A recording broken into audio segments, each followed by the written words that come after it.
Wait outside like a good girl."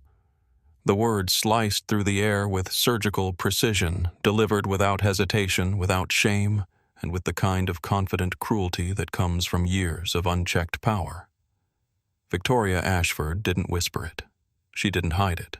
She said it loud enough for the entire first-class boarding area to hear her perfectly manicured finger pointing toward the food court like she was directing traffic. The woman standing in front of her, Maya Rodriguez, didn't flinch. She didn't scream. She didn't even blink. But in that moment, Victoria Ashford had just signed the death warrant for Meridian Airways, the fourth largest airline in America. She just didn't know it yet. Before we dive into this story, I want you to do something for me. Drop a comment below and tell me what city you're watching from, and if this opening hit you the same way it hit the witnesses standing around Maya that Friday evening at JFK. Smash that subscribe button and give this video a like. Because what you're about to see isn't just about one woman's revenge. It's about what happens when quiet strength meets institutional arrogance. Now let's rewind to how this moment began. The fluorescent lights of Terminal 4 at John F. Kennedy International Airport buzzed with that particular frequency that seems designed to give you a headache. Outside the floor-to-ceiling windows, a late March storm was hammering the tarmac, turning the Manhattan skyline into a smudged watercolor painting. It was 6:45 p.m. on a Friday, and the departure board looked like a massacre, red delayed messages stretching as far as the eye could see. All except one flight. Meridian Airways Flight 847 to London Heathrow. Somehow, impossibly, it was still showing on time in defiant green letters. Standing at gate B27 was Victoria Ashford, and Victoria didn't just work for Meridian Airways, she believed she owned it. At 45, with platinum blonde hair pulled into a chignon so tight it could cut glass and a uniform that fit her like designer armor, Victoria was the senior gate supervisor. But more than that, she was the self-appointed guardian of everything she considered premium about air travel. She had radar for people who didn't fit her narrow definition of first-class material, and Maya Rodriguez definitely didn't fit. Maya approached the gate with the kind of calm confidence that comes from knowing exactly who you are, even when everyone around you has decided you're someone else. At 32, she carried herself like the former Air Force captain she was, but nothing about her appearance screamed Federal Aviation Inspector. She wore dark wash jeans that had seen better days, white sneakers that were comfortable rather than fashionable, and a navy blue hoodie with the sleeves pushed up to her elbows. She looked like a graduate student heading home for spring break. She looked approachable, normal human. She did not look like what she actually was, one of the most senior Federal Aviation Administration inspectors on the East Coast, with the power to ground aircraft and revoke operating certificates with a signature. Maya walked up to the priority boarding podium. Behind it stood Victoria, flanked by two younger employees. Ryan Mitchell, 25, a junior gate agent whose nervous energy suggested he was still trying to prove himself, and Marcus Webb, who wasn't an employee at all, but a frequent first-class passenger, who somehow always ended up behind the counter, acting like he owned the place. Marcus was 52, silver-haired, wearing a suit that cost more than most people's monthly rent, and carrying the kind of entitlement that comes from never being told no by anyone in a service uniform. He looked at Maya, the way you might look at a stain on your carpet. None of them smiled when Maya approached. None of them greeted her. They just looked her up and down like she was a problem that had wandered into the wrong zip code. "Excuse me," Maya said, her voice steady and professional. "I need to speak with the flight crew. I have a jump seat authorization and some pre-flight paperwork to clear." She reached into her hoodie pocket and pulled out a leather credential holder.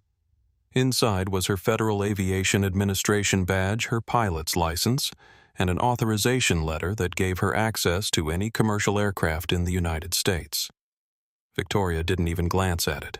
"Ma'am," Victoria said, her tone dripping with the kind of fake politeness that feels like a slap the economy boarding area is back there. She pointed over Maya's shoulder toward a crowded section near the restrooms, where tired-looking passengers sat on metal chairs. "This area is reserved for our premium customers only. Maya didn't move. I'm not flying economy.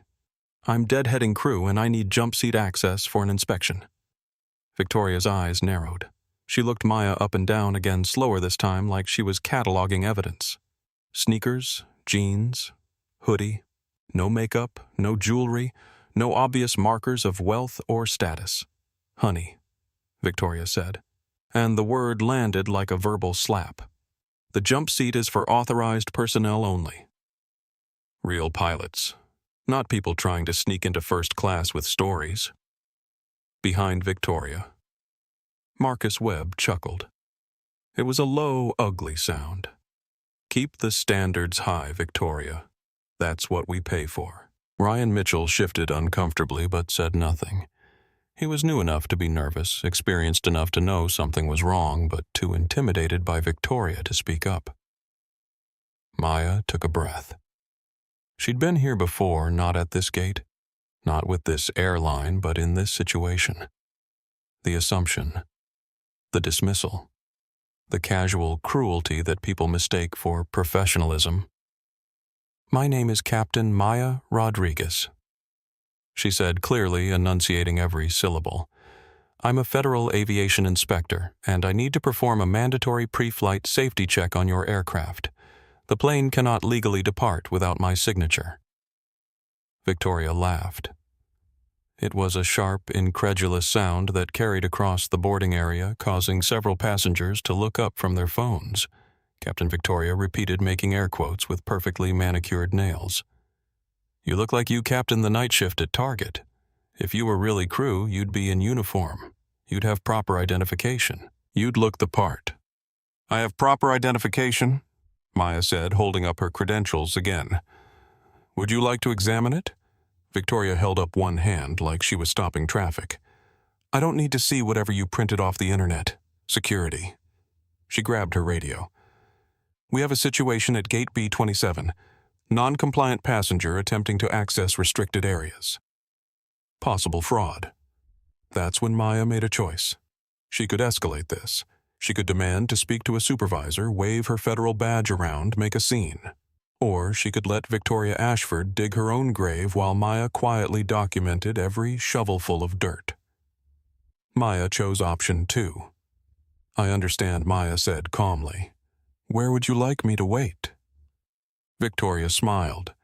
It was the satisfied smile of someone who believed she had just won something important. Food court, Victoria said, pointing across the concourse. That area over there, away from my premium passengers. And don't come back until I call general boarding. If I see you near this gate before then, I'll have your ticket canceled entirely. Maya nodded.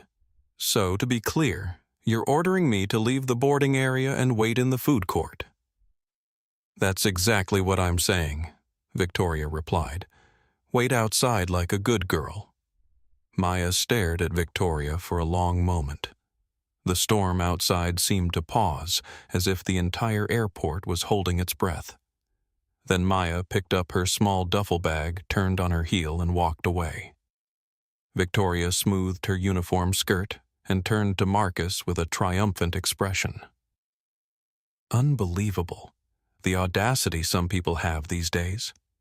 Marcus nodded approvingly. You handled that perfectly. Keep the riffraff where they belong. What neither Victoria nor Marcus noticed was Sofia Gutierrez, a 28-year-old travel blogger from San Antonio, who had been recording the entire interaction on her phone for a TikTok about airport delays. She caught every word, every gesture, every moment of casual cruelty, and she was already uploading it with the caption, "This is happening right now at JFK. Flight attendant won't even look at this woman's ID. Hashtag airline discrimination. Hashtag this is wrong." As Maya walked toward the food court, her phone was already in her hand. She scrolled to a contact labeled Elena, emergency, and typed a message, protocol violation at Meridian. Gate agent refused federal inspection access. Documentation in progress. Clock starts now. 3 blocks away in the Federal Aviation Administration's Emergency Operations Center, Elena Santos received the message and immediately understood what it meant. She opened her laptop and began typing an incident report that would within hours shut down the fourth largest airline in America. But for now, Maya found an empty table in the food court, ordered a bottle of water, and checked her watch. It was 7:05 p.m. Meridian Flight 847 was scheduled to depart at 7:30 p.m. Maya's duty time, the window in which she was legally authorized to sign off on aircraft inspections, would expire at exactly 7:25 p.m. The trap was set. The clock was ticking. And Victoria Ashford had no idea that she had just lit the fuse on the biggest aviation scandal of the decade. Back at Gate B-27, Victoria was basking in what she believed was a victory. She stood behind the podium like a queen, surveying her domain, watching the steady stream of first-class passengers approach with their designer luggage and platinum credit cards. This was her world. This was order. This was how things were supposed to work. Next, she called out, her voice returning to its professional but warm tone reserved for people she deemed worthy. An older woman approached, diamonds glinting from her ears and wrist. Victoria's smile was genuine now, practiced but real.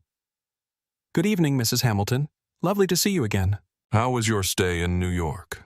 This was the Victoria that Meridian Airways paid for.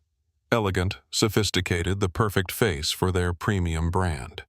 But like a mask, it only stayed in place when she felt comfortable with her audience. Meanwhile, Sofia Gutierrez was still filming. Her original TikTok had already gained 500 likes and dozens of comments in the 5 minutes since she'd posted it. People were angry. They were sharing. They were demanding to know what airline this was. Sofia started a new video. "Okay, y'all, update on the situation at JFK. The woman they kicked out. She's sitting over there in the food court and she looks completely calm, like scary calm. Something tells me this story isn't over." She panned her camera toward the food court where Maya sat alone at a small table, occasionally checking her phone but otherwise appearing completely at peace. It was an unsettling contrast to the chaos Maya's removal should have caused. "Also," Sofia continued in a whisper, "I've been listening to the gate announcements, and they keep asking for the jump seat passenger to report to the gate. But the lady they kicked out said she was crew. This is getting weird, TikTok." At that moment, inside the cockpit of Meridian Flight 847, Captain Tom Bradley was getting frustrated. Tom was 60 years old, a veteran pilot with over 30 years of experience flying everything from crop dusters to 777s. He was a methodical professional and had exactly zero patience for delays that he couldn't explain. "Where the hell is our inspector?" he asked his co-pilot, Jessica Park, a sharp 35-year-old, who was working through the pre-flight checklist with military precision. "Still no show," Jessica replied, checking her tablet. "Dispatch says Captain Rodriguez should have been here 20 minutes ago. FAA requires sign-off on the auxiliary power unit before we can push back." Tom keyed his radio. "Ground control, Meridian 847. We're still waiting on our jump seat passenger. Any word from operations?" The response crackled back. "Meridian 847. No updates from ops. Your departure slot is holding, but you've got about 15 minutes before we need to release it to the next aircraft." Tom switched to the gate frequency. "Gate B-27, this is Captain Bradley. We need our inspector on board now. Where is Captain Rodriguez?" Victoria heard the call and felt the first flutter of unease in her stomach. She pressed the talk button on her radio. "Captain Bradley, this is Gate Supervisor Ashford. All crew boarded 25 minutes ago. Flight attendants are completing their safety checks now." "Negative." Tom's voice came back sharp with irritation. "Captain Rodriguez is deadheading crew supposed to be in civilian clothes. She needs jump seat access for mandatory inspection sign-off. The aircraft cannot legally depart without her authorization." Victoria's mouth went dry. "Civilian clothes. She, Captain Rodriguez. Stand by." Captain Victoria managed to say, her voice suddenly shaky. She frantically pulled up her computer screen, scrolling through the passenger manifest. There, buried in the crew section, highlighted with the highest priority code, must ride. FAA was the name she'd been dreading to see. Rodriguez M., captain. The woman in the hoodie. The woman she'd dismissed. The woman she'd ordered to wait in the food court like a good girl. Victoria's hands started trembling as she grabbed her radio again.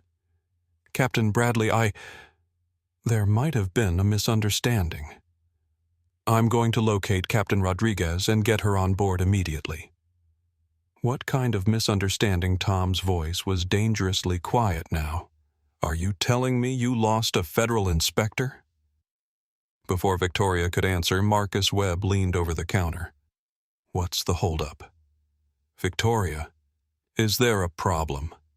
Victoria turned to Ryan Mitchell, her face pale. Cover the gate, she hissed. I need to find someone. Ryan looked confused. Find who? What's happening? Just cover the damn gate. Victoria snapped, then caught herself. Several passengers were staring now, sensing the shift in atmosphere. She forced a smile. Minor administrative issue. Everything's fine. But everything was not fine. As Victoria power-walked toward the food court in her sensible heels, her mind was racing through the implications of what she'd done. She'd prevented a federal inspector from boarding an aircraft. She'd refused to examine federal credentials. She'd ordered an FAA official away from a secure area based on what? The woman's clothes, her appearance, her race. Victoria's professional training kicked in as she tried to construct a defense. The inspector wasn't in uniform. She didn't present herself properly. She didn't follow protocol. But even as Victoria rehearsed these excuses, she knew how hollow they sounded, how illegal they were. She reached the food court and spotted Maya immediately. The woman was sitting exactly where Victoria had ordered her to sit, calmly sipping water and checking her phone. She looked up as Victoria approached, her expression completely neutral. Captain Rodriguez. Victoria called out, trying to inject warmth and professionalism into her voice. I am so sorry for the confusion earlier.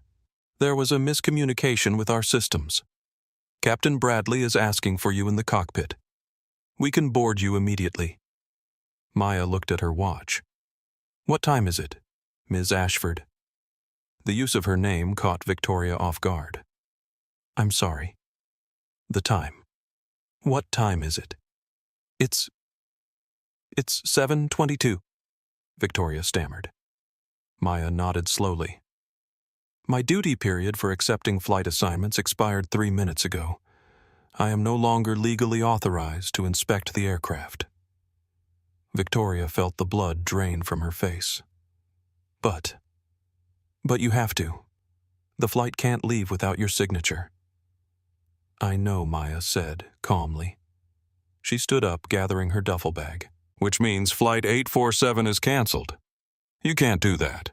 Victoria's professional mask finally cracked completely. Do you know how much money that costs? Do you know how many people you're affecting? Maya stepped closer to Victoria, close enough that only the gate supervisor could hear her next words. I'm not affecting anyone, Ms. Ashford. You affected them when you decided I was a security risk based on my appearance. I'm just following your instructions. You told me to wait outside like a good girl, so I waited. Now, if you'll excuse me, I have a hotel room to book. Maya started walking toward the exit, not toward the gate. Where are you going? Victoria called after her panic fully setting in now. To a hotel, Maya replied without turning around. And Ms. Ashford, you might want to start updating your resume. Victoria stood frozen in the middle of the food court, the smell of McDonald's and Panda Express suddenly making her nauseous. Around her, the airport hummed with its usual activity. People rushing to gates, kids crying announcements echoing off the walls. But for Victoria, the world had stopped. She pulled out her phone with shaking hands and called the only number she could think of. Her manager, Isabella Cruz, the chief operating officer of Meridian Airways. Isabella Victoria whispered into the phone, "We have a problem." 3 miles away in a corporate office building, Isabella Cruz was about to receive the phone call that would define the rest of her career. She was about to learn that one of her gate supervisors had just made a decision that would bring down an entire airline. And she was about to discover that in the modern world, with social media and federal regulations and cameras in every pocket, there was no such thing as a small mistake when that mistake involved dignity, respect, and the simple recognition of someone's humanity. The storm outside was still raging, but inside Terminal 4 a different kind of storm was just beginning. Isabella Cruz was in her corner office on the 42nd floor of Meridian's Manhattan headquarters when her phone rang. She'd been reviewing quarterly profit reports, feeling satisfied with the company's performance. Meridian Airways was having its best year in a decade. Premium passengers were booking more flights. Customer satisfaction was up, and their brand represented everything the traveling public wanted: luxury, efficiency, and exclusivity. "Cruz," she answered, not looking up from her spreadsheet. "Isabella, it's Victoria from JFK." The voice was shaky, borderline panicked. "We have a situation with Flight 847. Isabella frowned. Victoria Ashford was one of their most experienced gate supervisors, known for handling difficult passengers with grace and maintaining the premium standards that kept their first-class customers coming back. If Victoria was rattled, something serious had happened. "What kind of situation? Mechanical issue?" "No, it's crew-related. We had an FAA inspector who needed jump seat access, and there was a miscommunication about identification, and now she's saying the flight has to be canceled because she timed out and I don't know what to do." Isabella set down her pen. "Slow down. What do you mean, miscommunication about identification?" There was a long pause. Then Victoria's voice came back smaller and more defensive. "She wasn't in uniform. She didn't look like crew. I thought she was trying to sneak into first class. Did she show you identification?" Another pause. Longer this time. "She tried to, but I didn't think it was necessary to check because she obviously wasn't Victoria." Isabella's voice cut through the excuse like a blade. "Are you telling me you refused to look at an FAA inspector's credentials because of how she looked?" She was wearing jeans, Isabella, and sneakers. She looked like a college student, not a federal inspector. Isabella closed her eyes and pinched the bridge of her nose. In her 15 years climbing the corporate ladder at Meridian, she'd seen plenty of personnel problems. But this was different. This was the kind of mistake that didn't just end careers, it ended companies. "Where is the inspector now?" "She left. She said she's going to a hotel." "Isabella, the flight can't depart without her signature. Captain Bradley is furious. We have 312 passengers, including 50 in first class. Marcus Webb is in 1A, and he's already threatening to call the CEO if we don't resolve this." Marcus Webb. Isabella knew the name. He was one of their highest-value customers, a venture capitalist who flew Meridian exclusively and had personal relationships with half their board of directors. If Marcus was upset, Alexander Pierce, the CEO, would hear about it within the hour. "Keep the passengers calm," Isabella ordered. "I'm calling Washington." Isabella hung up and immediately dialed a number she'd hoped never to use, the FAA's emergency hotline. As chief operating officer, she had direct access to the federal regulators who controlled Meridian's operating certificate. She'd built relationships with these people over years, attending industry conferences and regulatory meetings. But she'd never called them with a crisis like this. Federal Aviation Administration Director Hayes speaking. "Director Hayes, this is Isabella Cruz from Meridian Airways. We have a situation at JFK that requires immediate attention." What kind of situation? Isabella chose her words carefully. "One of our gate supervisors had a misunderstanding with an FAA inspector. There may have been a protocol violation." "What kind of protocol violation?" Isabella took a deep breath. "Our supervisor may have refused to examine the inspector's credentials and denied her access to the aircraft. The silence on the other end of the line was longer and more ominous than any storm. Miss Cruise Director Hayes finally said, his voice deadly calm, "Are you telling me that your staff prevented a federal inspector from performing a mandatory safety check?" "It appears that way, yes." "And what was the reason for this denial?" This was the moment Isabella had been dreading. The inspector was not in uniform. Our supervisor made an assumption about her credentials, based on her appearance. Another silence. Then Ms. Cruise, "I need you to listen to me very carefully. If your gate supervisor racially profiled a federal inspector and prevented her from doing her job, you're not looking at a personnel issue. You're looking at a federal investigation." "What's the inspector's name?" "Captain Maya Rodriguez." Isabella heard typing on the other end of the line. "Captain Rodriguez is one of our most senior inspectors," Director Hayes said. "She's former Air Force, has clearance higher than some of our own administrators, and has never in 8 years with the FAA missed a duty assignment. If she says your flight is grounded, your flight is grounded. If she files a formal complaint, your entire operation is at risk. What can we do to resolve this?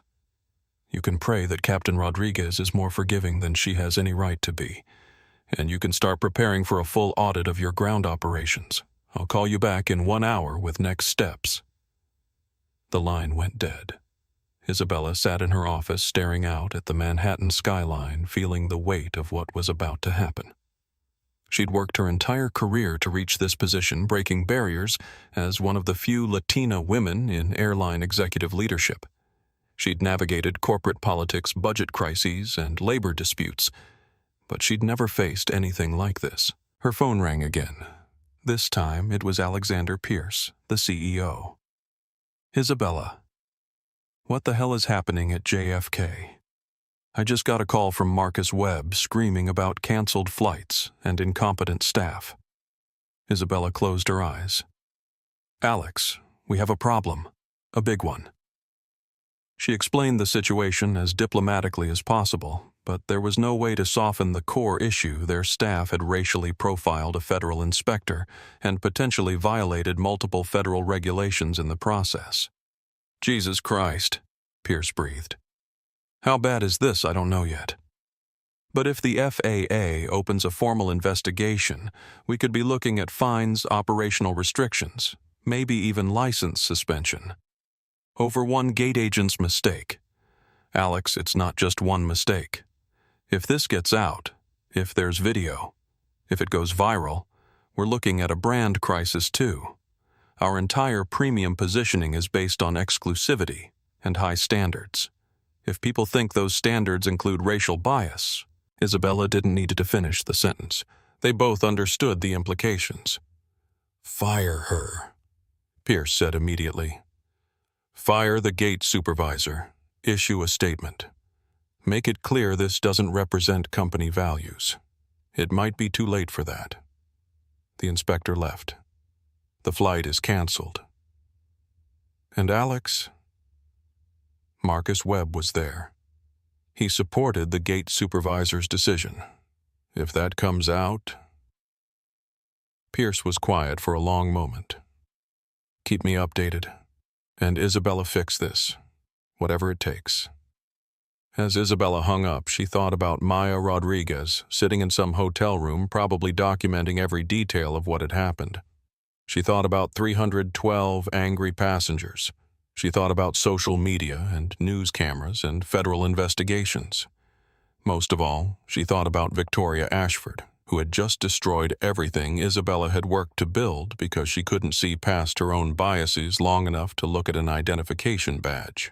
The storm outside was intensifying, but inside Meridian Airways headquarters, Isabella Cruise was about to learn that some storms can't be weathered. They can only be survived. And survival was no longer guaranteed. Maya Rodriguez sat in the Hilton JFK hotel lobby, her laptop open on a small table between two leather armchairs.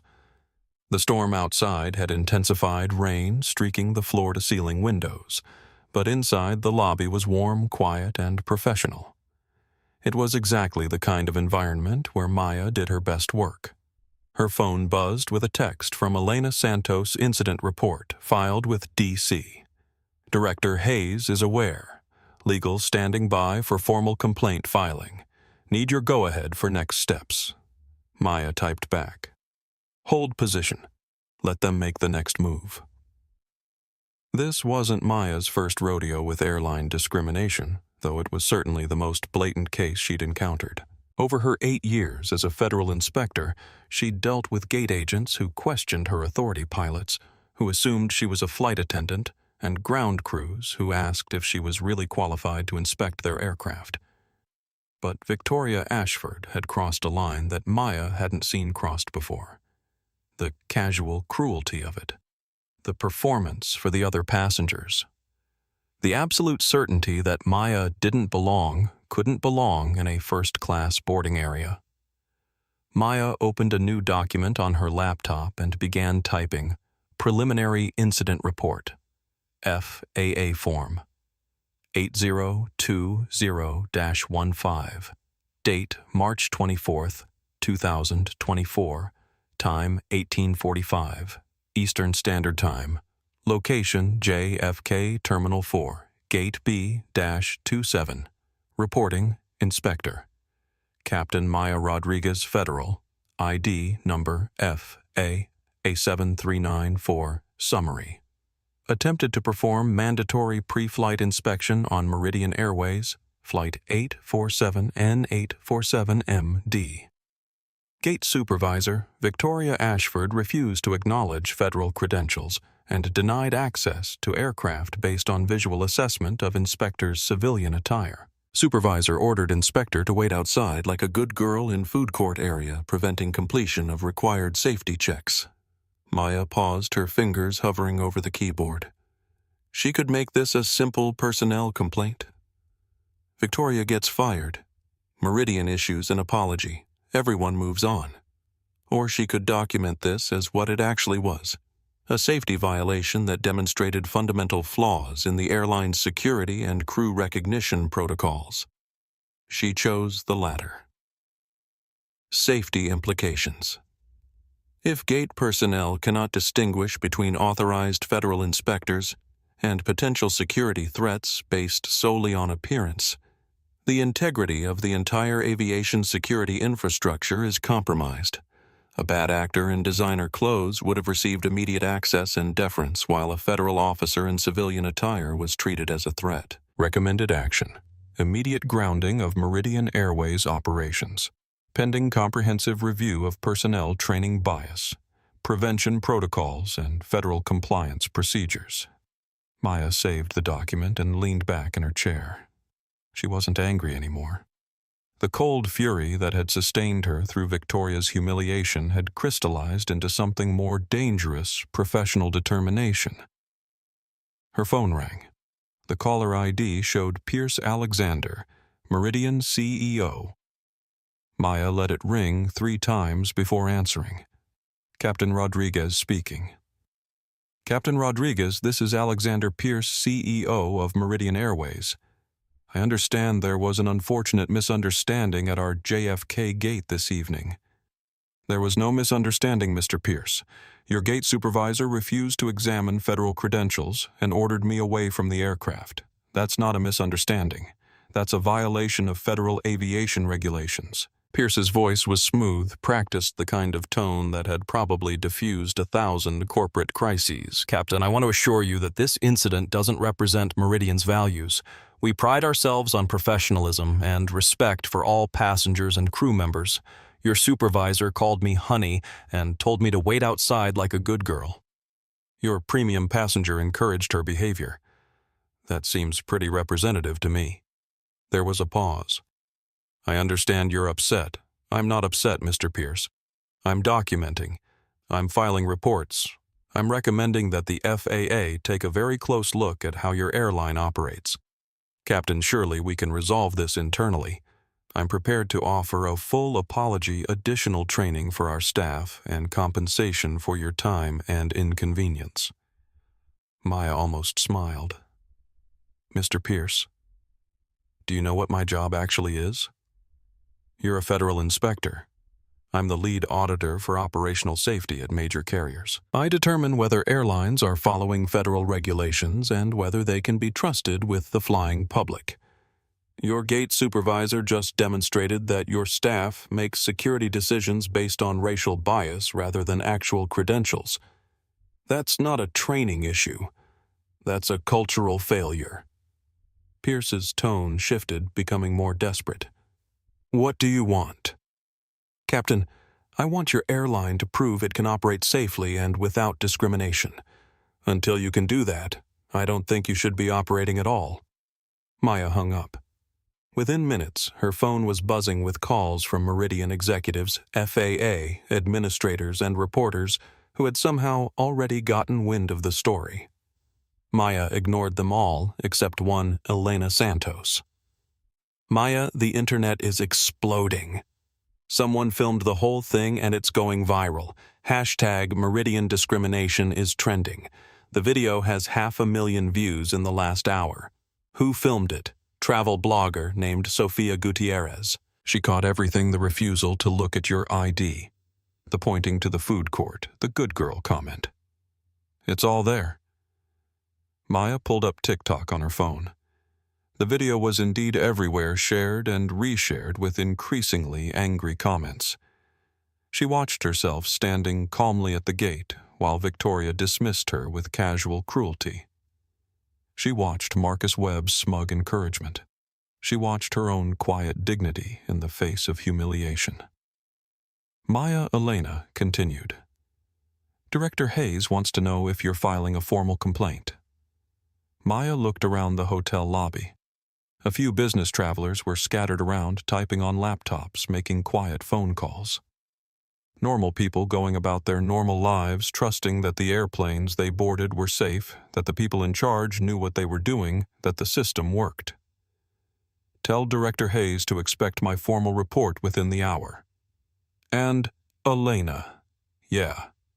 Tell him I'm recommending an emergency operational audit. Full fleet grounding pending review. Maya, that's nuclear. Do you know how big Meridian is? I know exactly how big they are. I also know that if they can't tell the difference between a terrorist and a federal inspector, they have no business operating commercial aircraft. After Maya hung up, she returned to her laptop and continued typing. Outside, the storm raged on, but inside the hotel lobby, Maya Rodriguez was about to unleash a storm of her own, one that would ground every Meridian Airways aircraft in the country and change the aviation industry forever. She thought about Victoria Ashford, probably still at the gate, probably still believing that this would all blow over by morning. Maya thought about Marcus Webb, annoyed about his delayed flight, but confident that his money and status would protect him from consequences. They were both about to learn that some storms are too big to hide from. Maya opened a new email and began typing. Director Hayes, please find attached my formal incident report and safety recommendation regarding Meridian Airways. Time-sensitive action required. She attached the report, took a deep breath, and clicked send. The trap wasn't just set anymore. It had just been sprung. Back at Gate B-27, Victoria Ashford was experiencing the kind of panic that starts in your stomach and spreads through your entire body like ice water. She stood behind the podium watching Captain Tom Bradley emerge from the jet bridge, his face dark with fury. "Where is she?" he demanded, his voice carrying across the boarding area.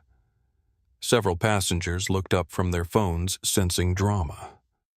"I'm handling it," Victoria stammered, her professional composure completely shattered. "There was a miscommunication." "Miscommunication?" Tom's voice rose. "I just spent 20 minutes explaining to 312 passengers why they're not going to London tonight. I had to watch a businessman in first class threaten to sue us. I had to call operations and tell them to release our departure slot. There's no miscommunication here, Victoria. There's incompetence." Ryan Mitchell, the junior gate agent, stepped forward nervously. "Captain Bradley, maybe I can help." What exactly happened? Tom turned to Ryan with the kind of look that could melt steel.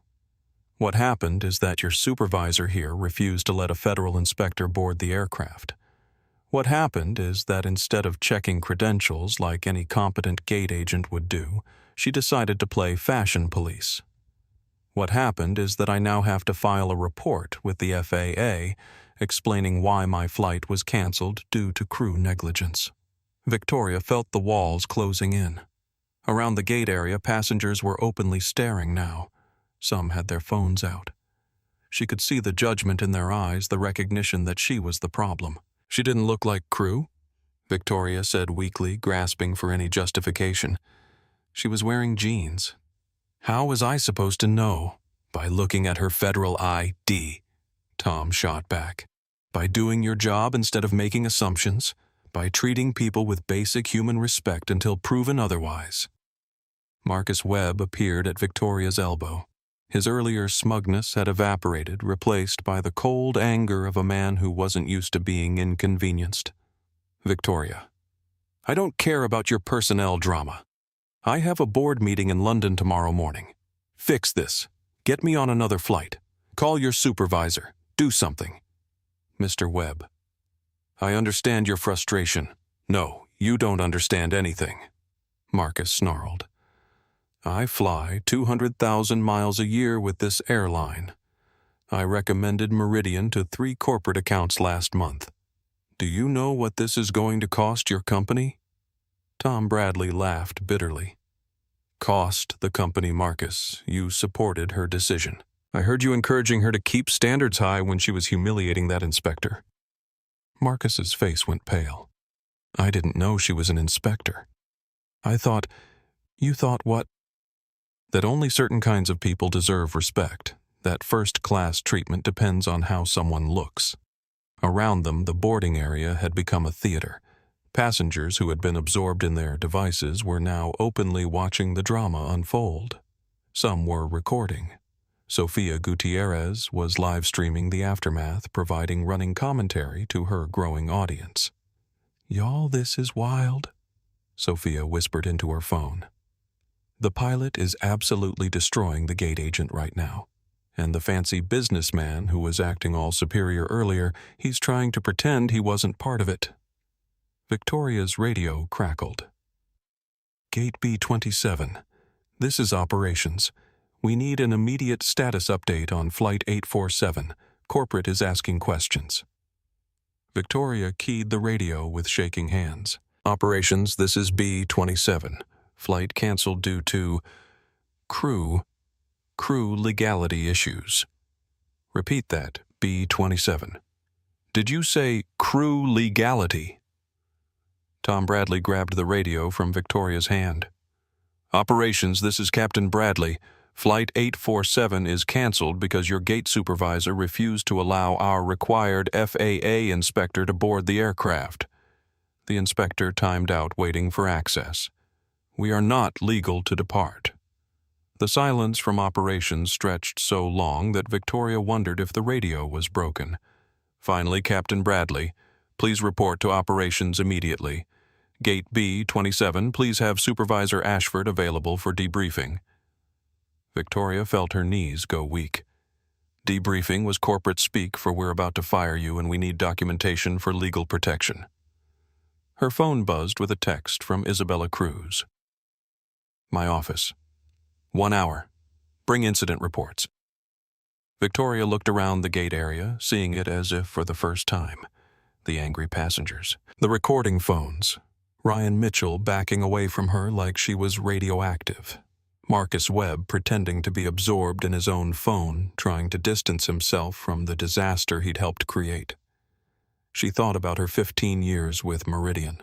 Her perfect performance reviews. Her spotless record. Her pride in maintaining the airline's premium standards. All of it was gone. Destroyed in the space of 20 minutes by her inability to see past her own assumptions.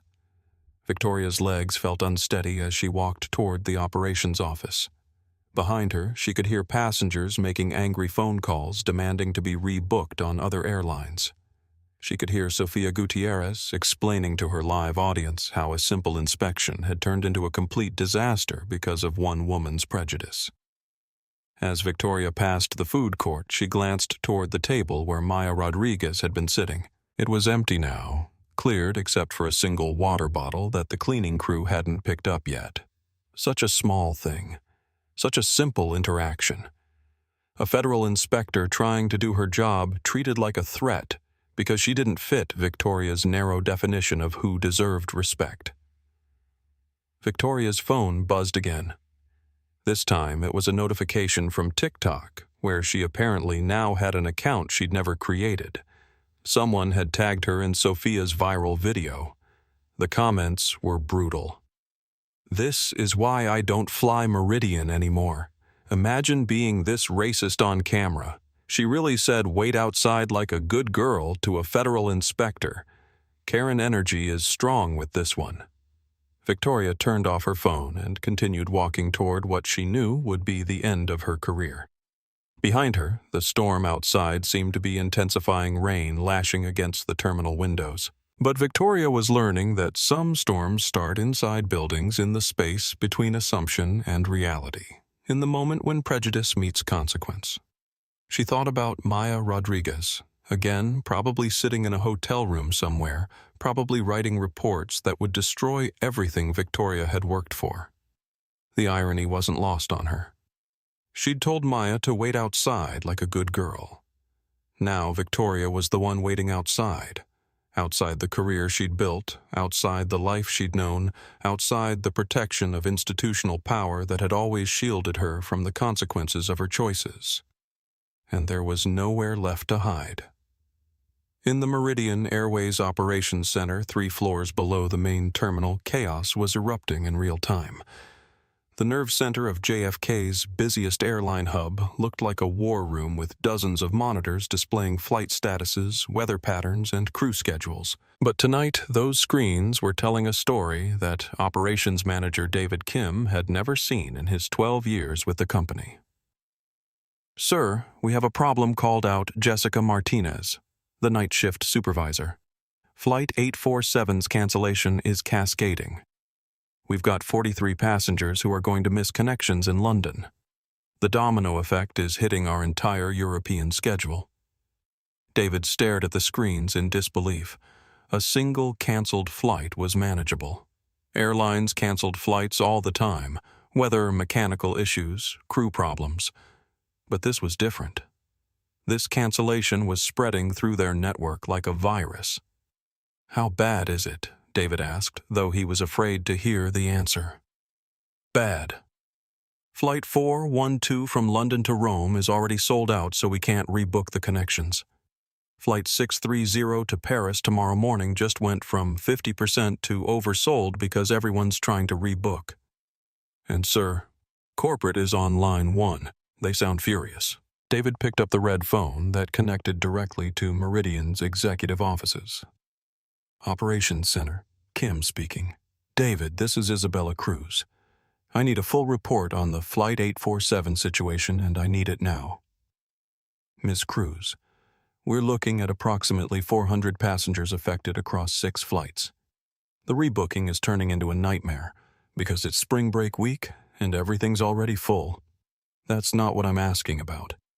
I need to know exactly what happened at Gate B27, every detail."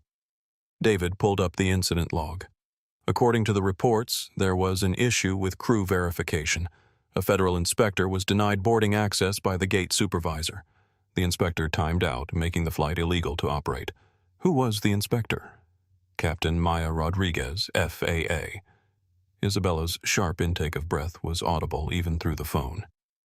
"David, I want you to pull all security footage from Gate B27 between 6:30 and 7:30 tonight. Full audio and video, and I want it sent to legal immediately. Ms. Cruz is there, something I should know about this situation. What you should know is that we might be looking at the biggest crisis in Meridian's history. Keep me updated on the passenger situation, and David start preparing contingency plans for potential operational restrictions." The line went dead, leaving David staring at his screens with growing dread. Operational restrictions meant only one thing: federal investigation. Meanwhile, in her Manhattan office, Isabella Cruz was staring at her own screens with equal horror. But her screens weren't showing flight schedules. They were showing social media feeds that were exploding with footage of Victoria Ashford humiliating Maya Rodriguez. Hashtag Meridian discrimination was trending nationwide. The original TikTok video had over 2 million views and climbing. Worse people were sharing their own stories of discrimination on Meridian flights, creating a tsunami of negative publicity that no crisis management team could contain. Isabella's assistant knocked on her door. "Ms. Cruz, Alexander Pierce is here to see you."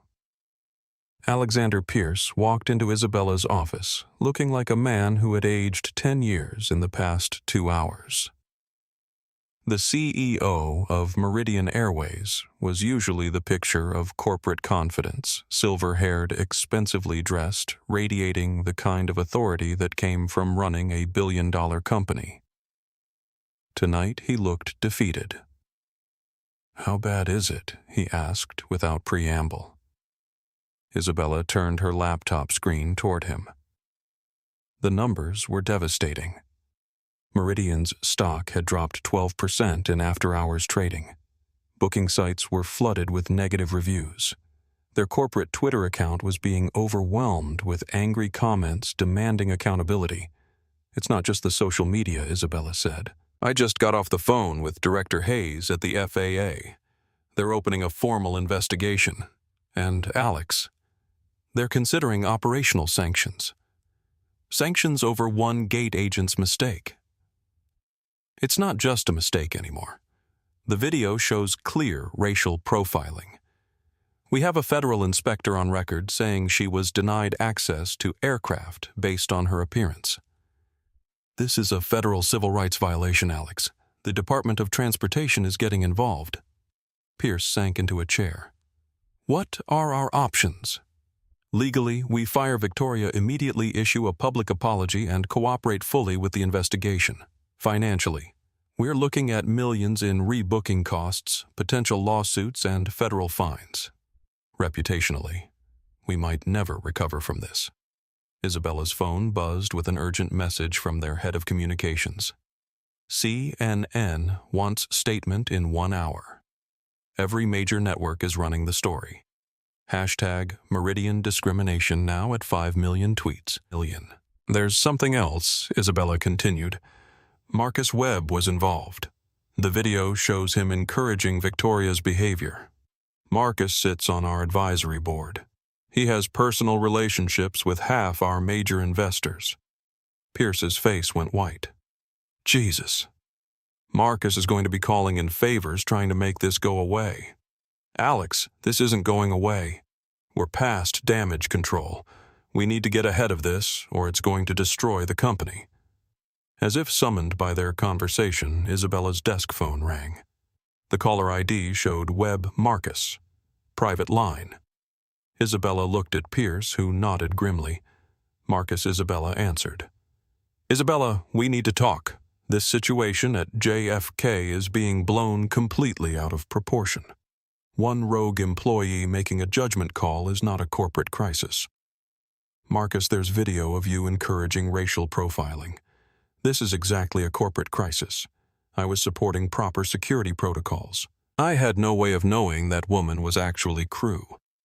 She looked like what Marcus Isabella's voice was ice cold. There was a long pause. She looked suspicious. She didn't fit the profile of typical first-class passengers. Marcus, you just admitted to racial profiling on a recorded line. I suggest you retain legal counsel." Isabella hung up and looked at Pierce. "We need to cut ties with Marcus immediately. And Alex, I think you should consider stepping down." "What?" "This happened on your watch. The culture that enabled this discrimination developed under your leadership. If we want to survive this, we need new leadership. Clean slate." Pierce was quiet for a long moment, staring out the window at the Manhattan skyline. In the distance, planes were still taking off and landing at LaGuardia, their lights blinking against the storm clouds. Who would take over, I would? As acting CEO. I've been COO for 7 years. I know the operation inside and out. And Alex, I'm Latina. The optics matter. Pierce nodded slowly. You're right. Draft the announcement. We'll release it first thing in the morning along with the apology and the corrective action plan. As Pierce left her office, Isabella turned back to her screens. The crisis was still unfolding in real time, but at least now they had a plan. Fire. Victoria Ashford publicly. Distance themselves from Marcus Webb. Change leadership. Cooperate fully with federal investigators. It might not be enough to save Meridian Airways, but it was the only chance they had. 3 blocks away, Maya Rodriguez was watching the same social media feeds from her hotel room. She felt no satisfaction at seeing the airline's stock price plummet or reading the angry comments from passengers. This had never been about revenge. It had been about accountability, about proving that actions have consequences, about ensuring that no other federal inspector or passenger would be humiliated because they didn't fit someone's narrow definition of who belonged in premium spaces. Maya's phone rang. Director Hayes. Maya, I've been following the social media coverage. Are you ready to proceed with formal charges? Yes, sir. The report is complete. I'm recommending immediate operational review and enhanced bias training for all ground personnel. Maya, I want you to know what happened to you today was unacceptable. The FAA will not tolerate discrimination against our inspectors. Period. Thank you, sir. But this isn't just about me. This is about everyone who gets treated differently because they don't look like someone's idea of who deserves respect. Understood. I'll have the enforcement team contact you tomorrow morning. And Maya Good work tonight. Your professionalism in an impossible situation reflects well on the agency. As Maya hung up, she thought about Victoria Ashford, probably sitting in some corporate office, finally understanding the magnitude of her choices. Maya didn't hate Victoria. She pitied her. Victoria had been so certain of her power, so confident in her judgment, so protected by institutional privilege, that she'd never had to confront the consequences of her bias. Until tonight. Maya closed her laptop and looked out the hotel window at the storm that was finally beginning to subside. Tomorrow would bring investigations hearings and probably more media attention than she was comfortable with. But tonight, justice was being served one canceled flight at a time.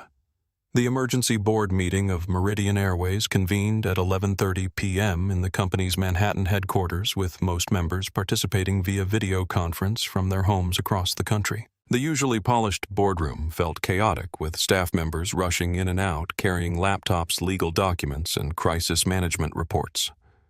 Isabella Cruz sat at the head of the table, her laptop open to multiple screens showing real-time social media monitoring, stock prices, and news feeds. Around the mahogany table, 5 board members appeared via large monitors, their faces grim in the blue glow of their home offices. Ladies and gentlemen, Isabella began, her voice steady despite the magnitude of the crisis unfolding around them. We are facing the most serious threat to Meridian Airways since our founding. I'm going to be direct about what we're dealing with. She clicked through a presentation that her crisis management team had assembled in the past 2 hours. The numbers were devastating. #Meridian discrimination was trending in 4 countries. The original video had reached 8 million views. Booking cancellations were already pouring in, and their customer service phones were overwhelmed with angry callers. Board member Patricia Williams, appearing via video from her Chicago penthouse, spoke first. Isabella helped me understand how a single gate agent's error has created a company-threatening crisis. Patricia, this wasn't an error. It was discrimination captured on video involving a federal inspector.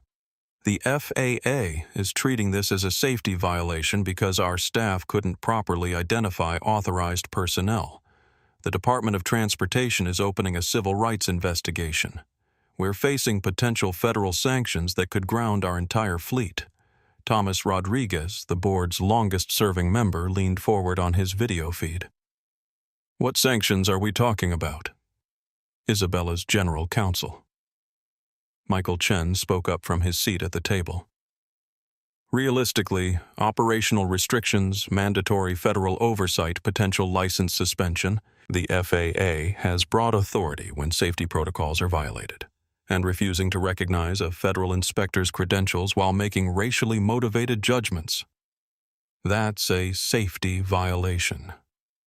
How is this different from any other customer service complaint? Asked board member Jennifer Liu. Because Isabella replied this wasn't a customer. This was a federal official trying to perform mandatory safety checks. Our gate supervisor prevented a required inspection because she didn't think Captain Rodriguez looked like she belonged. That's not customer service, that's a fundamental failure of our security and safety protocols. The room was quiet except for the sound of rain against the windows and the constant buzz of phones from the crisis management team working in the adjacent conference room. Alexander Pierce's voice came through the speakerphone from his emergency flight back from Aspen. Isabella, what's our exposure here, worst-case scenario? Michael Chen consulted his notes. Worst case, federal charges against the company for civil rights violations. FAA suspension of our operating certificate. DOT consent decree requiring federal monitoring of our operations. Civil lawsuits from passengers and potentially from Captain Rodriguez. Stock delisting if we can't maintain operational stability. Jesus, Pierce breathed. Alex Patricia Williams interjected. We need to talk about leadership. This crisis reflects on company culture. The board needs to consider whether management changes are necessary. Isabella had been dreading this moment, but she also knew it was inevitable. Patricia, I've already discussed this with Alex. We're prepared to recommend leadership changes as part of our crisis response. Thomas Rodriguez's video feed flickered as he adjusted his camera. What changes? I'm resigning as CEO effective immediately.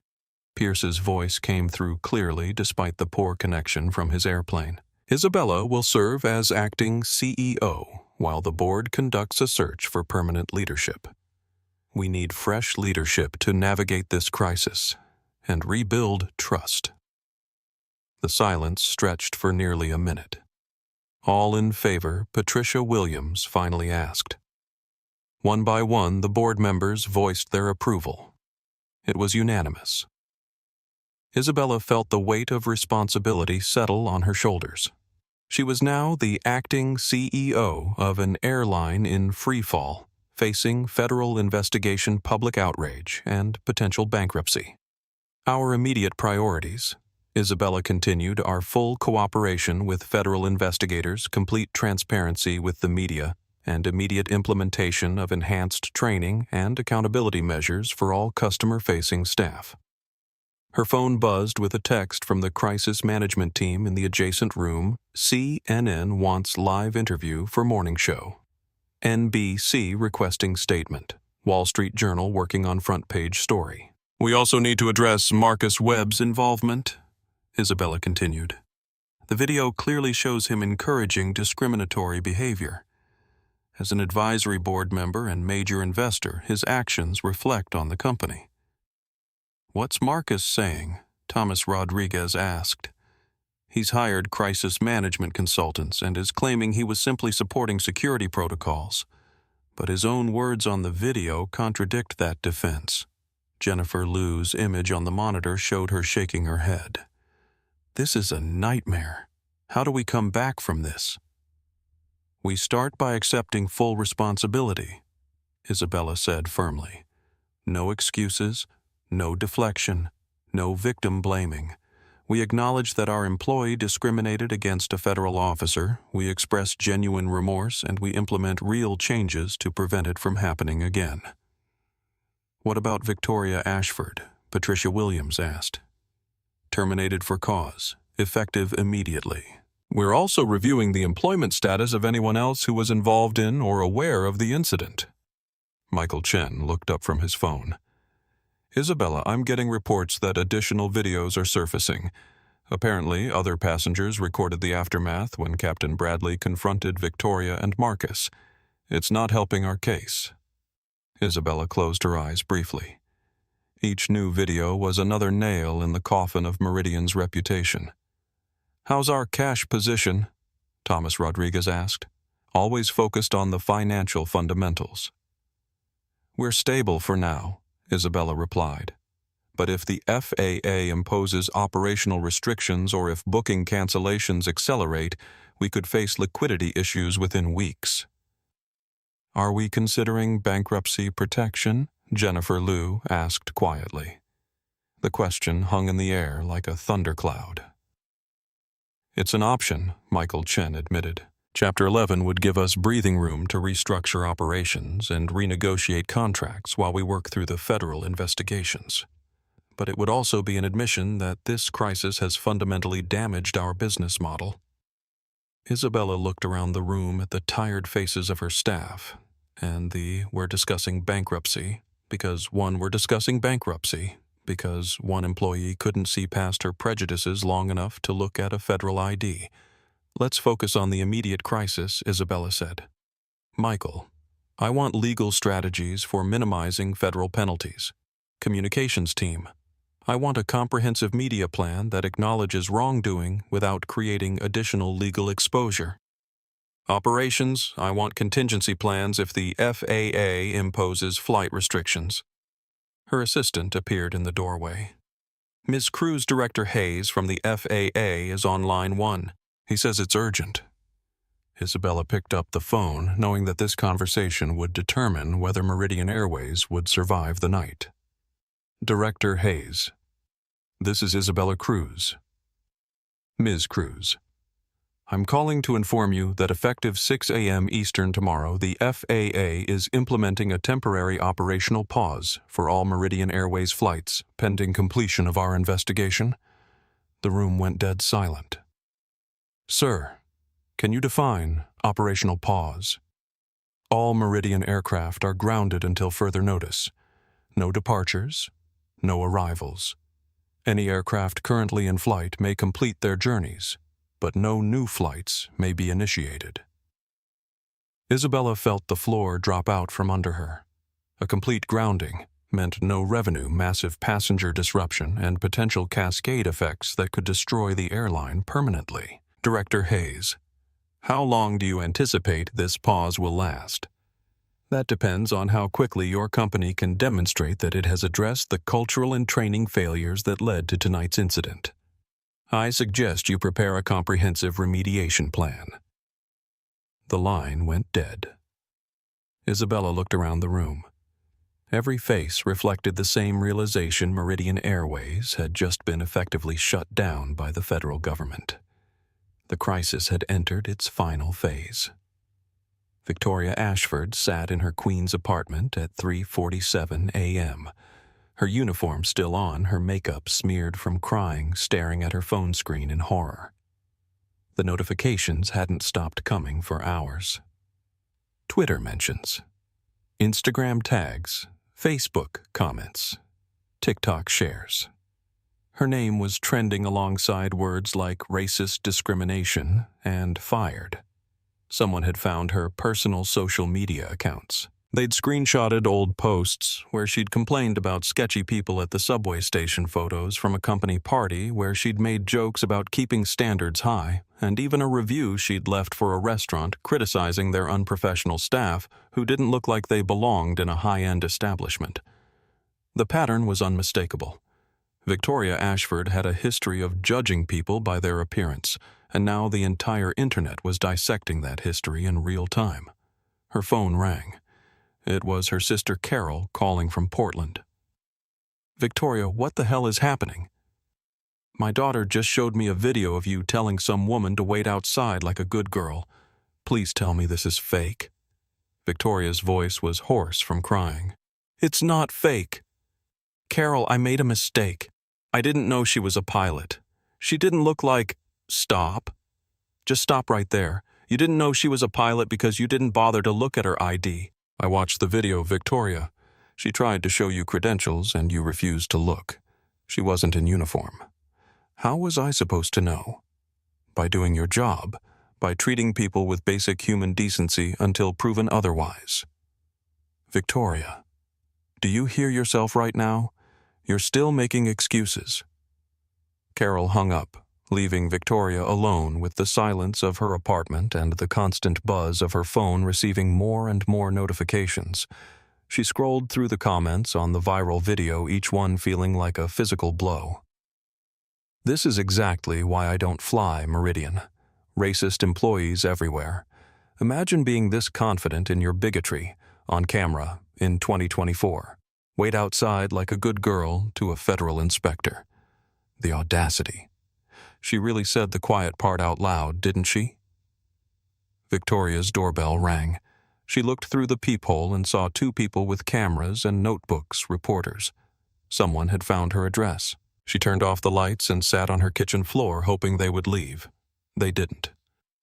Meanwhile, across town in his Upper East Side penthouse, Marcus Webb was having his own crisis. His phone had been ringing non-stop with calls from business associates, board members from various companies where he served, and reporters who had identified him as the businessman in 1A who had encouraged Victoria's behavior.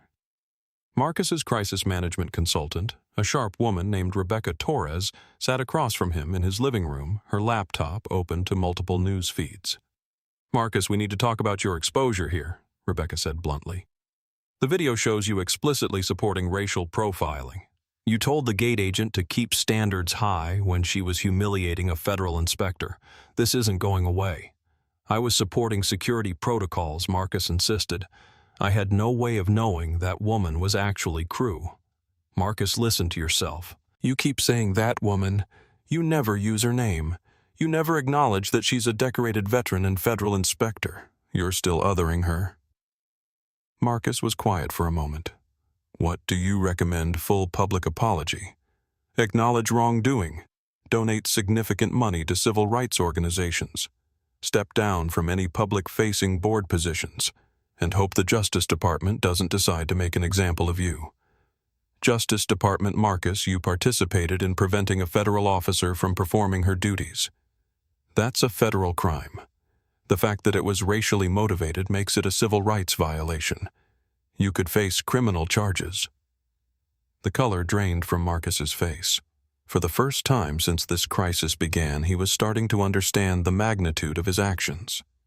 Back at JFK, the overnight shift was dealing with the operational nightmare that Victoria's actions had created. The terminal was crowded with stranded passengers sleeping on chairs and floors waiting for rebooking assistance that the overwhelmed staff couldn't provide fast enough. Sofia Gutierrez, the travel blogger who had filmed the original incident, was still at the airport, now live streaming for an audience of over 100,000 viewers who were following the crisis in real time. "Y'all, this is unreal," Sofia said into her phone camera as she walked through the terminal. "It's 4 a.m. and there are still hundreds of people here because of what happened earlier. Meridian has basically shut down their operation." She panned her camera across the scene, families with young children trying to sleep on airport chairs, business travelers angrily typing on laptops, elderly passengers looking confused and exhausted. "A single gate agent's racism has disrupted thousands of people's lives," Sofia continued. "But you know what's crazy? The woman she discriminated against, Captain Rodriguez, she's probably sleeping peacefully in her hotel room. She handled this with such grace and dignity." A passenger overheard Sofia's stream and approached her. "Are you the one who filmed what happened earlier?" "I am," Sofia replied, turning the camera to include the passenger. "Thank you," the woman said simply. "My daughter is black, and she wants to be a pilot someday. She needs to see that there are people like Captain Rodriguez out there, and she needs to see that behavior, like that gate agents, has consequences." The comment resonated with Sofia's audience. The chat was filling with similar stories, parents grateful that their children could see an example of quiet strength triumphing over institutional bias. In her hotel room, Maya Rodriguez was also awake, but not because of stress or anger. She was completing the detailed incident report that would form the foundation of the FAA's investigation. Her laptop screen showed a comprehensive document outlining not just what had happened that evening, but recommendations for industry-wide changes to prevent similar incidents. Maya wasn't seeking revenge against Victoria Ashford or Marcus Webb. She was seeking reform changes to training protocols, bias recognition systems, and accountability measures that would protect future travelers and aviation professionals from the humiliation she'd experienced. Her phone buzzed with a text from her mentor, retired Air Force General Patricia Lopez. Saw the news. "Proud of how you handled this. Your parents would be too." Maya smiled for the first time since arriving at JFK. Her parents had immigrated from Mexico with nothing working multiple jobs so their daughter could get an education and serve her country. They'd taught her that dignity wasn't something anyone could take away. It was something you carried with you regardless of how others treated you. Tonight, Maya had honored their memory by refusing to let Victoria Ashford's prejudice diminish her sense of self-worth. As dawn approached over New York City, the consequences of one woman's bias were rippling through the aviation industry, social media, and federal agencies. Victoria Ashford had started her day confident in her authority to judge who belonged in premium spaces. She was ending it as a symbol of everything wrong with institutions that mistake prejudice for professionalism. The storm outside had finally passed, but the storm Victoria had unleashed was just beginning. The sun rose over JFK Airport on Saturday morning, casting pale light through the floor-to-ceiling windows of Terminal 4. For the first time in Meridian Airways history, their gates were eerily silent. No boarding announcements, no ground crews loading baggage, no pilots conducting pre-flight checks. The federal grounding order had turned one of the busiest terminals in the world into a ghost town of empty jet bridges and dark aircraft. Victoria Ashford's termination meeting took place in a sterile conference room on the airport's administrative level. She sat across from Isabella Cruz, now acting CEO, and Michael Chen, the company's general counsel. The woman who had strutted through the terminal 12 hours earlier with absolute confidence in her authority now looked diminished, her usually perfect appearance disheveled, and her hands trembling as she signed document after document. Ms. Ashford, Isabella, said, her voice professional but cold. "You are being terminated for gross misconduct, violation of federal regulations, and behavior that has caused irreparable harm to Meridian Airways and its employees." Victoria looked up from the papers, desperation creeping into her voice. "Isabella, I've worked for this company for 15 years. I have a perfect record." This was one mistake. "This wasn't a mistake," Michael Chen interrupted. "Our review of security footage shows you deliberately refused to examine federal credentials from a uniformed inspector. You made assumptions based on racial bias and then defended those assumptions even when challenged. That's not an error in judgment. That's discrimination." Isabella slid a tablet across the table showing news coverage from the past 8 hours. Every major network was running the story. The New York Times had published a front-page article titled, "How One Employee's Bias Grounded an Airline." CNN was running a continuous loop of the viral video alongside expert commentary about discrimination in the aviation industry. "Because of your actions," Isabella continued. Meridian Airways is facing federal investigation, potential criminal charges, and a complete operational shutdown. 12,000 employees are temporarily out of work. Hundreds of thousands of passengers have had their travel disrupted. The company may not survive this crisis. Victoria stared at the tablet screen, finally understanding the magnitude of what she had unleashed. "What about my pension? My benefits? Terminated for cause means forfeiture of all benefits," Michael Chen replied matter-of-factly. "Additionally, the FAA is considering federal charges against you personally for interfering with a federal officer in the performance of her duties." Victoria's face went white. criminal charges. Preventing a federal inspector from performing mandatory safety checks is a felony. Ms. Ashford, the fact that your actions were racially motivated makes them a federal civil rights violation. You could be looking at significant prison time. Isabella stood, indicating the meeting was over. Security will escort you from the building. You are banned from all Meridian properties pending the completion of federal investigations. If you're smart, you'll retain legal counsel immediately. 2 security officers appeared in the doorway. Victoria gathered her purse with shaking hands and followed them out her 15-year career with Meridian Airways, ending in humiliation and legal jeopardy. Across town, Maya Rodriguez was meeting with Director Hayes and a team of federal investigators in a conference room at the FAA's New York office. Maya sat calmly at one end of a long table, her laptop open to the comprehensive report she'd completed overnight. Captain Rodriguez, Director Hayes, began your incident report as the most detailed account of discrimination against federal personnel that I've seen in my 20 years with this agency. Walk us through your recommendations. Maya clicked through her presentation with the same professional composure she'd maintained throughout the crisis. The incident reveals 3 fundamental failures: inadequate training on credential recognition, absence of bias prevention protocols, and a corporate culture that prioritizes appearance over actual authority. Specifically asked Janet Morgan, the lead investigator. Gate personnel receive minimal training on federal identification. They're taught to look for uniforms and obvious markers of authority, but federal inspectors often travel in civilian clothes. Ms. Ashford's failure to examine my credentials wasn't just bias. It was a security vulnerability. Maya advanced to her next slide. Additionally, Meridian's emphasis on premium service has created an environment where staff make rapid judgments about who belongs in first-class spaces. That's not security, that's exclusion based on appearance. Director Hayes leaned forward.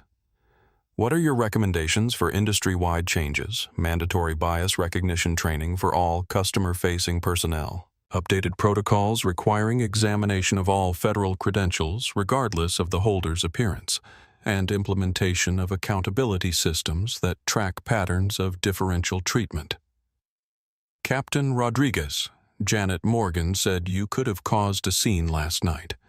You could have demanded immediate resolution. Instead, you documented everything and let the system respond appropriately. Why Maya was quiet for a moment, considering her answer. Because screaming about injustice doesn't create lasting change. Documentation does. Federal oversight does. Institutional reform does. I wanted this incident to prevent future discrimination, not just resolve my immediate situation. Director Hayes nodded. Your professionalism in an impossible situation reflects well on this agency, Captain. Your recommendations will form the basis of new industry-wide regulations. Meanwhile, in Meridian's Manhattan headquarters, Isabella Cruz was holding her first press conference as acting CEO. The company's main conference room was packed with reporters, cameras, and industry analysts who had gathered to hear how the airline planned to respond to the crisis. Isabella stepped to the podium wearing a navy blue suit that projected competence and authority. Behind her, the Meridian Airways logo looked smaller, somehow diminished by the weight of the scandal surrounding it. Good morning. I'm Isabella Cruz, acting CEO of Meridian Airways. I'm here to address last night's incident at JFK Airport and outline our response.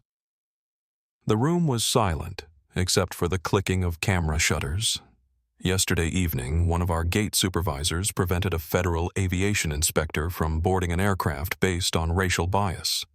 This behavior is unacceptable, illegal, and completely contrary to Meridian's values. Isabella paused, making eye contact with reporters around the room. I want to be absolutely clear, there are no excuses for what happened. Captain Maya Rodriguez is a decorated veteran, a senior federal inspector, and a woman who deserved our respect and cooperation.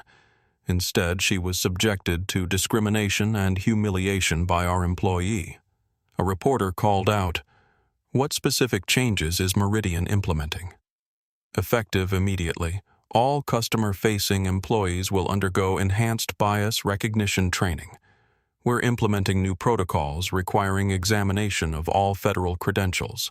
We're establishing an independent oversight committee to monitor employee interactions with passengers and crew. "What about criminal liability?" another reporter asked. "We are cooperating fully with federal investigators. Individual employees who violated federal law will be held accountable. As a company, we accept full responsibility for the culture that enabled this incident." The questions came rapidly. Will Meridian survive this crisis? How much money has the company lost? When will flights resume? Isabella answered each one with the calm professionalism that had earned her the CEO position, but privately she knew the company was fighting for its very existence. The press conference ended with Isabella making one final statement. "To Captain Rodriguez, I offer our sincere apology. To our employees, I promise better leadership. To the traveling public, I pledge that Meridian Airways will earn back your trust through actions, not words." As the reporters filed out, Isabella's assistant approached with an urgent message. "The FAA wants to meet about resuming operations. They say it depends on our compliance with their new requirements." Isabella nodded, understanding that the next few hours would determine whether Meridian Airways would emerge from this crisis as a reformed company or become a cautionary tale about the cost of institutional bias. The reckoning had begun. Now came the harder work of rebuilding. 2 weeks after the incident that grounded Meridian Airways, Maya Rodriguez found herself standing in the same conference room where Victoria Ashford had been terminated. But this time she was there as a consultant. The FAA had lifted the operational pause, but only after Meridian agreed to the most comprehensive bias prevention program in aviation history. Isabella Cruz sat across from Maya, flanked by the airline's newly hired Director of Equity and Inclusion, Dr. Sarah Williams, and a team of training specialists who would be implementing the reforms Maya had designed. "Captain Rodriguez, Isabella began your recommendations have become the template for industry-wide changes. The FAA is requiring every major carrier to adopt similar protocols. You've essentially rewritten the standards for passenger interaction training." Maya nodded, her laptop open to the detailed implementation plan she'd developed. "The changes need to be comprehensive and measurable. It's not enough to do sensitivity training and hope for the best. We need accountability systems that track patterns of behavior." Dr. Williams leaned forward. "Walk us through the monitoring system. Every passenger interaction at gates check-in counters and premium service areas will be recorded and analyzed by AI software designed to detect differential treatment patterns. If a gate agent is consistently more polite to passengers who fit certain demographic profiles, the system flags it for review." "That sounds intrusive," one of the training specialists commented. "It's thorough," Maya corrected. "Airlines already record these interactions for quality assurance. We're just adding bias detection to the analysis. Employees who treat all passengers with equal respect have nothing to worry about." Isabella pulled up data on her tablet. "We've already seen results from the enhanced training. Customer complaints about discriminatory treatment have dropped by 60% in the 2 weeks since implementation. More importantly, Dr. Williams added employee reporting of bias incidents has increased dramatically. Staff feel empowered to speak up when they witness discriminatory behavior." Maya advanced to the next slide in her presentation. "The key is making bias prevention part of core job performance, not an add-on training module. Gate agents, flight attendants, and customer service representatives now have specific metrics for equitable treatment built into their evaluations." "What about federal inspector protocols?" Isabella asked. "Every employee who might encounter federal personnel now receives specialized training on credential recognition. They learned to distinguish between legitimate authority and security threats based on documentation, not appearance. And Isabella Maya made direct eye contact with the acting CEO. If someone presents federal credentials, company policy now requires immediate examination and accommodation, regardless of what they're wearing. The training had been comprehensive, and for many employees, eye-opening.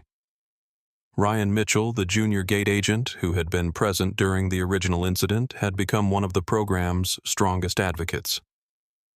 I never realized how many assumptions I was making about passengers Ryan had told the training group during their first session. Watching that video of Victoria, I could see myself making the same mistakes if I hadn't learned to check my biases. The new protocols were already being tested in real-world situations. Just 3 days earlier, a casually dressed passenger had approached the first-class check-in counter at LaGuardia, claiming to be a federal air marshal. The gate agent, following new procedures, politely examined his credentials, verified them through the federal database, and provided appropriate assistance, all without making assumptions based on the man's appearance. "The industry is watching us," Isabella noted. "United, Delta, and American are all implementing similar programs. The FAA is requiring compliance across all major carriers within 6 months." Maya smiled slightly. Good. This was never about punishing Meridian. It was about changing a culture that allowed bias to masquerade as professionalism. Dr. Williams consulted her notes. "We're also seeing changes in passenger behavior. People are more willing to report discriminatory treatment because they trust that their complaints will be taken seriously."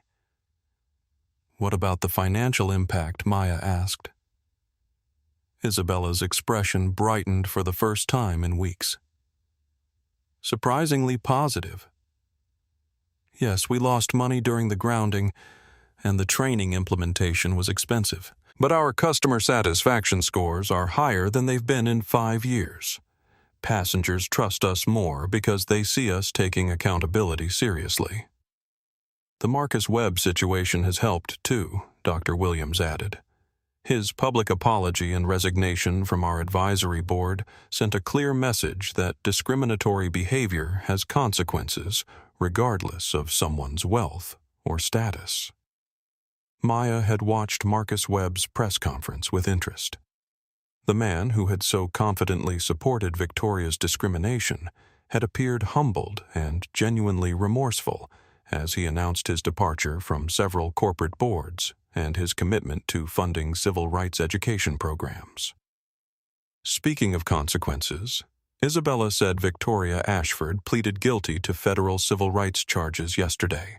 She'll serve 6 months in federal prison and perform 500 hours of community service. Maya felt no satisfaction at this news. Victoria's punishment was justice, but it was also a human tragedy. A woman whose inability to see past her biases had destroyed her career and freedom. The goal was never to destroy Victoria, Maya said quietly. The goal was to prevent future Victorias by changing the systems that enabled her behavior. As the meeting concluded, Isabella walked Maya to the elevator. "Captain, I have a confession. When this crisis first broke, I was angry at you. I thought you were overreacting, that you could have handled it more quietly."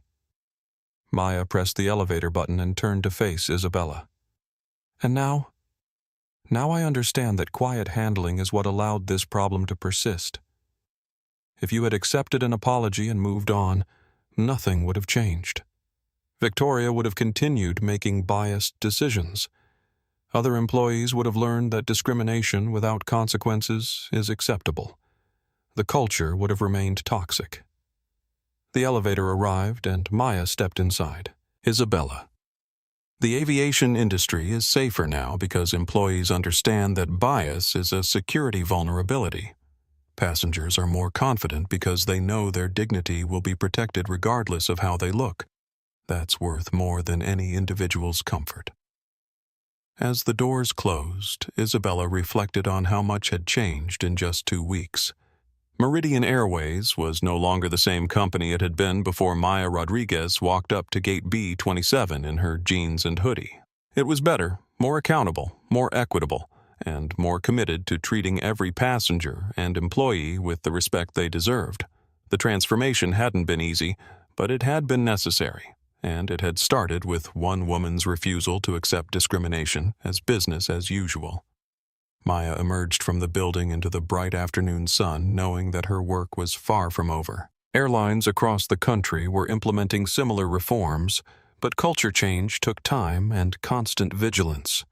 Her phone buzzed with a message from a young Latina pilot who had recently been hired by Southwest Airlines. Captain Rodriguez, just wanted to thank you. Because of what you did, I know that my uniform won't be the only thing that identifies me as crew. My credentials and competence matter more than anyone's assumptions about what a pilot looks like. Maya smiled and typed back, "That's exactly what this was all about. Fly safe and remember you belong in that cockpit." The change was real, measurable, and spreading. And it had all started with a simple truth. Dignity doesn't have a dress code. 6 months after the incident that grounded Meridian Airways, Maya Rodriguez walked through JFK Terminal 4 for the first time since that stormy March evening. The familiar sights and sounds of one of the world's busiest airports surrounded her, rushing passengers, boarding announcements, the constant hum of activity that made airports feel alive. But something was different.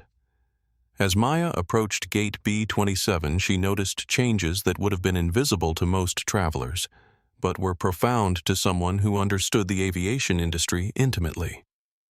The gate agent, a young man named David Park, was checking the credentials of a casually dressed passenger with the same careful attention he showed to business travelers in expensive suits.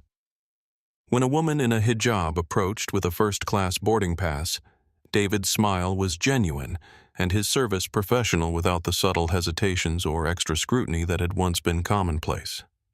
"Excuse me," Maya said, approaching the podium.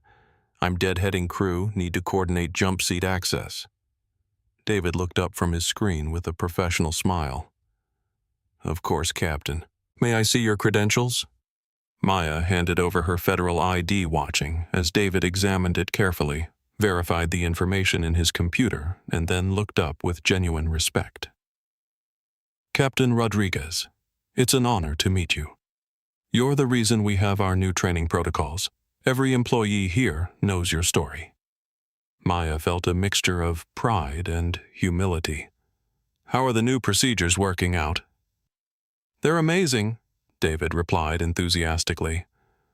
"I feel so much more confident in my interactions with passengers because I know I'm treating everyone fairly, and our customer satisfaction scores have never been higher." Behind Maya, a small crowd had gathered. Not of curiosity seekers, but of airline employees who recognized her and wanted to express their gratitude. A flight attendant from United Airlines approached during her break between flights. "Captain Rodriguez, I'm Maria Santos from United. I just wanted to thank you. The industry-wide training that came from your case has made flying safer and more dignified for everyone." A TSA supervisor joined the conversation. "Captain, the federal credential recognition training we received has prevented so many potential incidents. We know how to properly identify federal personnel regardless of their appearance." As Maya walked toward her departure gate, she reflected on how dramatically the aviation landscape had changed. The Rodriguez protocols, as they'd become known informally, were now standard practice at every major airline. The changes went far beyond bias training. They represented a fundamental shift in how the industry thought about passenger service and security. Her phone buzzed with a notification from the Sky Equity app that had launched 3 months earlier. The application, developed by a coalition of civil rights organizations and aviation professionals, allowed passengers to report discriminatory treatment in real time with automatic notifications sent to airline management and federal oversight agencies. The notification showed a positive review. "Just flew Meridian from LAX to JFK. Gate agent was incredibly professional, with everyone saw her treat a young black man in sweats with the same courtesy she showed the business travelers. This is how it should always be. #progress. Maya smiled, remembering the resistance some industry executives had shown when these changes were first proposed. They'd worried about increased costs, employee pushback, and operational complications. Instead, the reforms had strengthened the industry's reputation and improved the travel experience for millions of passengers. She stopped at a newsstand to buy water and overheard a conversation between two pilots from different airlines discussing the monthly bias prevention training that was now mandatory for all flight crew. "I'll admit I was skeptical at first," one pilot said, "but the training made me realize how many assumptions I was making about passengers and crew. It's made me a better pilot and a better person." His colleague nodded. "And the accountability systems work. Last month, a gate agent at our hub was flagged for consistently showing more patience with certain passengers than others. Turned out it was unconscious bias, but the system caught it before it became a bigger problem." Maya's flight was called, and she joined the boarding line. The Meridian Airways aircraft she was about to board looked the same as always from the outside, but she knew the culture inside had been transformed. As she settled into her seat, Maya pulled out her tablet and opened an email from Elena Santos, her former assistant who now served as the FAA's Director of Equity Oversight, a position created in response to the Meridian incident. Maya, the email read, "Thought you'd want to see this quarter's industry report. Discrimination complaints are down 73% across all major carriers. Customer satisfaction is at historic highs. More importantly, we're seeing increased diversity in airline hiring and promotions. Your courage 6 months ago has created a ripple effect that's transforming the entire industry." Attached was a comprehensive report showing the measurable impact of the Rodriguez protocols. Airlines were hiring more diverse staff, promoting based on merit rather than cultural fit, and creating environments where all employees felt empowered to treat passengers with equal dignity. The report included a case study from Delta Airlines where a gate agent had prevented a potential security incident by following new protocols that emphasized careful credential verification over appearance-based assumptions. A suspicious passenger with false identification had been detained because the agent focused on documentation rather than making judgments based on the person's expensive suit and confident demeanor.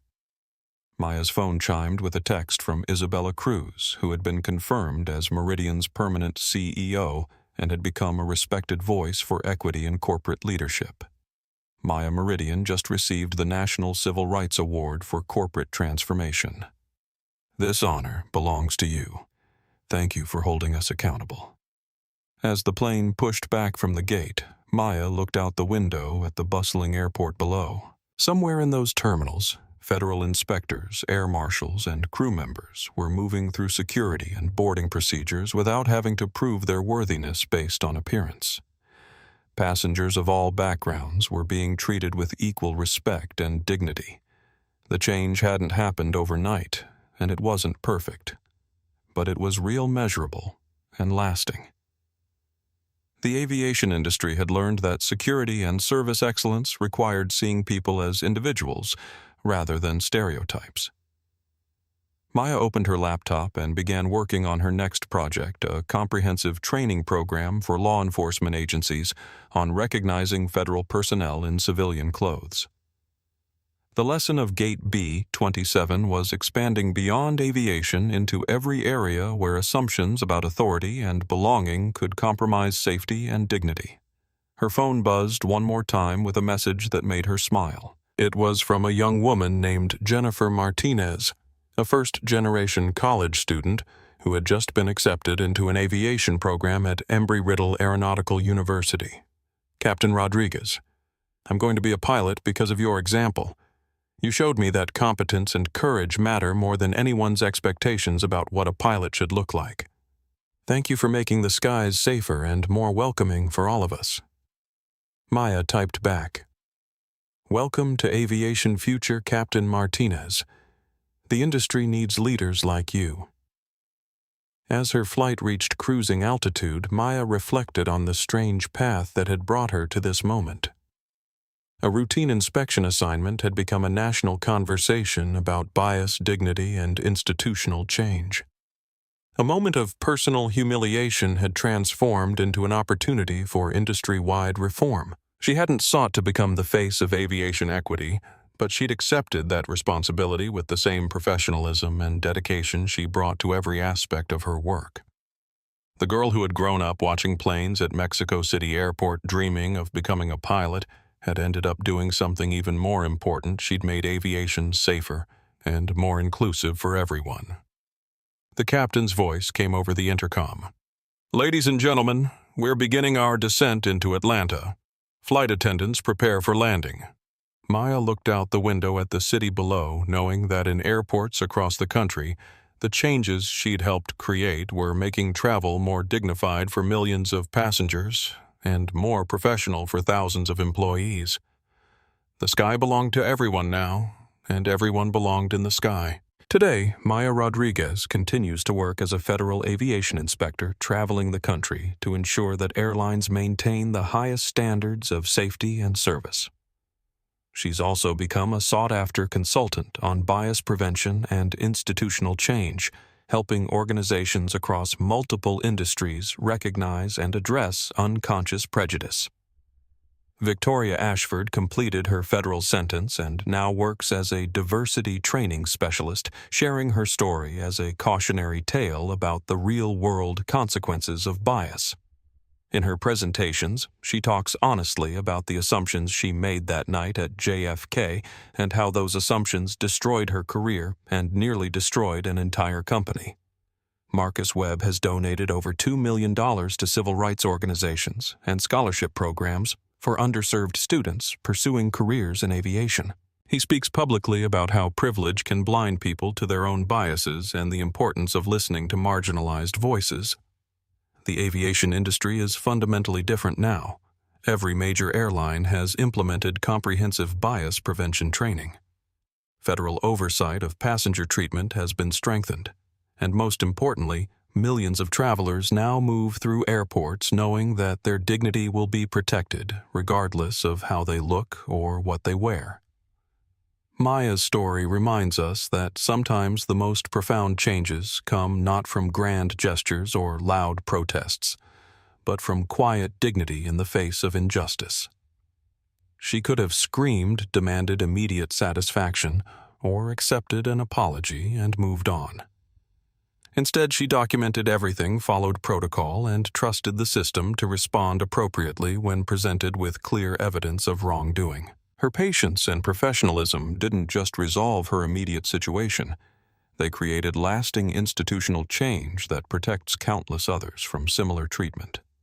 As the creator of this channel, I'm constantly amazed by stories like Maya's that show us the power of individual courage to create widespread change. Maya didn't set out to transform an industry.